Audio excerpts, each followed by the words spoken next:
Good morning students. आज हम BA part द्वितीय के प्रथम प्रश्न पत्र समष्टि अर्थशास्त्र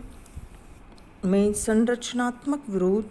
या संरचना संबंधी भ्रांति के विषय में अध्ययन करेंगे। आर्थिक विश्लेषण में कई बार ऐसी स्थितियाँ आती है कि जो बात एक व्यक्ति के लिए सही या लाभप्रद हो सकती है, वह बात समग्र या संपूर्ण अर्थव्यवस्था के रूप में गलत या घातक हो सकती है। व्यक्ति गलत या घातक हो सकती है। संरचनात्मक विरोधाभास या समष्टि विरोधाभास से तात्पर्य यह है कि जो सभी निर्णय या वो जो सभी क्रियाएं व्यक्तिक इकाइयों पर तो लागू हो सकती है, लेकिन आवश्यक नहीं कि वह संपूर्ण अर्थव्यवस्था पर लागू हो, या तो वह समग्र रूप से अनुचित एवं गलत हो सकती है। उदाहरण के लिए, एक व्यक्ति देश में बचत करता है तो वह अच्छा गुण माना जाता है, अर्थात व्यक्तिगत बचत एक व्यक्तिगत गुण है, किंतु वह सामाजिक बुराई है। अर्थात एक व्यक्ति विशेष के लिए बचत उचित एवं लाभप्रद हो सकती है, पर अगर समाज में सभी व्यक्ति समग्र रूप से बचत करने लग जाए तो देश के उपभोग में कमी होने से वस्तुओं और सेवाओं की मांग कम हो जाएगी। उससे देश में मंदी की स्थिति उत्पन्न होगी और उत्पादन एवं रोजगार में कमी से अर्थव्यवस्था मंदी के कुचक्र में फंस जाएगी, जो देश के लिए घातक या अनुचित सिद्ध हो सकती है या राष्ट्र के लिए वह समस्या उत्पन्न कर सकती है। अर्थशास्त्र में ऐसी परस्पर विरोधी स्थितियों को ही समष्टि आर्थिक विरोधाभास कहते हैं। यही समष्टिगत विरोधाभास है। तो सैमुअल्सन ने आर्थिक क्षेत्र में ऐसे बहुत सारे विरोधाभासों का विवेचन किया है जो व्यक्तिगत रूप से तो उचित है, किंतु समूहों या राष्ट्र के लिए वह अनुचित या घातक है। उदाहरण के लिए, यदि एक व्यक्ति बैंक से जमा राशि निकालता है तो कोई समस्या नहीं, लेकिन यदि सभी बैंकों से अपनी जमाएं निकालने लग जाए तो बैंक फेल हो जाएंगे या बैंक दिवालिया हो जाएंगे। प्रकृति की कृपा से यदि फसल बहुत अच्छी हो जाए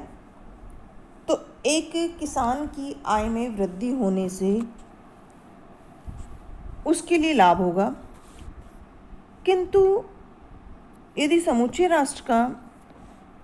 उत्पादन बढ़ जाए, कृषि उत्पादन इतना बढ़ जाए कि अति उत्पादन की स्थिति उत्पन्न हो जाए, तो फिर कृषि उत्पादन के मूल्यों में कमी से जो आमदनी है वह कम हो जाएगी और सारे किसानों को हानि होगी, जो किसानों के लिए घातक है। फिर हम एक और उदाहरण ले सकते हैं कि यदि एक मजदूर की मजदूरी में कटौती कर दें तो बेरोजगारी दूर होगी, किंतु यदि सभी मजदूरों की मजदूरी में कटौती करके यदि हम बेरोजगारी दूर करना चाहते हैं तो रोजगार बढ़ा नहीं सकते, क्योंकि मजदूरी में कटौती होने से देश में प्रभावपूर्ण मांग में कमी हो जाएगी, लोगों की उपभोग क्षमता कम हो जाएगी, उससे मांग कम, और मांग कम होने से उत्पादन को घटाने का प्रयास करना पड़ेगा और उससे बेरोजगारी कम होने की बजाय और बढ़ जाएगी। हम एक और उदाहरण ले सकते हैं कि यदि आय से अधिक व्यय करता है व्यक्ति तो उसके लिए ऋण लेना नुकसानदायक होता है, अर्थात वह मूर्खता का सूचक माना जाता है। लेकिन राष्ट्र आर्थिक विकास और मंदी के निवारण हेतु ऋण लेता है, घाटे का बजट बनावे, तो उससे क्या होगा, आर्थिक विकास में वृद्धि होगी, तो ये बुद्धिमत्तापूर्ण माना जा सकता है। इसी प्रकार किसी उद्योग विशेष में या एक फर्म विशेष में कीमतें ऊंची करके वह फर्म लाभ तो कमा सकती है, किंतु यदि प्रत्येक उद्योग में कीमत बढ़ जाए, अर्थात सभी के द्वारा कीमत वृद्धि कर दी जाए, तो देश में मुद्रास्फीति के दुष्प्रभाव होंगे, दुष्प्रभावों का सामना करना पड़ेगा। इसी के साथ हम एक और उदाहरण दे सकते हैं कि एक व्यक्ति अपने निजी लाभ के लिए भ्रष्टाचार, रिश्वतखोरी, कालाबाजारी आदि में लिप्त होकर लाभ तो कमा सकता है, उसका लाभ तो हो सकता है, लेकिन एक राष्ट्र के लिए इस प्रकार की गतिविधियाँ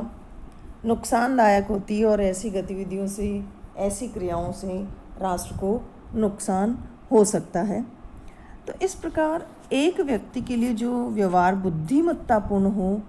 संभव है ऐसी क्रियाओं से राष्ट्र,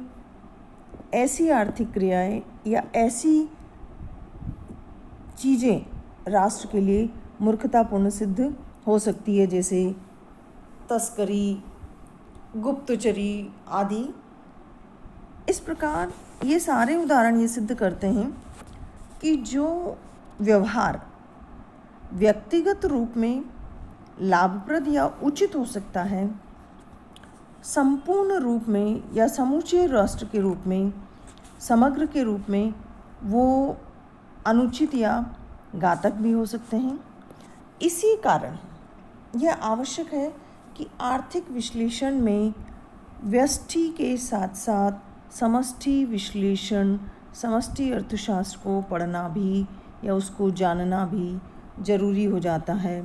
आवश्यक हो जाता है।